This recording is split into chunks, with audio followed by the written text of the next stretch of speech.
পুরো প্রেম করতে দে না, তুই আমাকে একটা রিলস বানিয়ে দে। তুই রিলস বানাবি? হ্যাঁ ঠিক আছে, যা আমি বানিয়ে দিচ্ছি।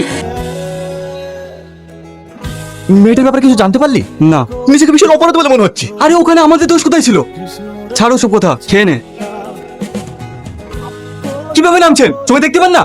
সরি আমি অন্ধ, চোখে দেখতে পাই না তো, তাই ধাক্কা লেগে গেছে। কিছু মনে করবেন না প্লিজ। এ তো সেই মেয়েটা। চলুন আমি আপনাকে বাড়ি পৌঁছে দিচ্ছি। না না, আমি যেতে পারবো। চলুন না, আমি পৌঁছে দিচ্ছি। তুই রুমে চলে যা, আমি আসছি। ও কেন এখানে? ওর বাড়িতে সমস্যা, তাই আমি নিয়ে আসলাম। সমস্যা মানে? তোমার মেয়েকে তুমি কোথায় রাখবা না রাখবো ওসব আমি জানি না, ওকে আমি এই বাড়িতে থাকতে দেবো না। তুমি কি বলছো একবার ভেবে দেখেছো? ওটা আমার মেয়ে, আমি ওর বাপ।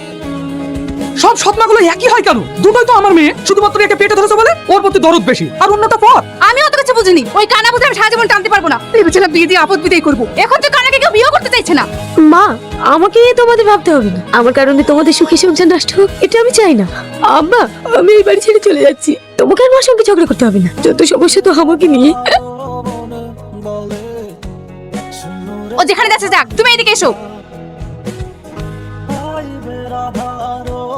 এর জন্যই আমি ওকে আমাদের রুমে নিয়ে আসলাম। একদম ঠিক করেছিস। তোরা বস, আমি তোদের জন্য খাবার নিয়ে আসি।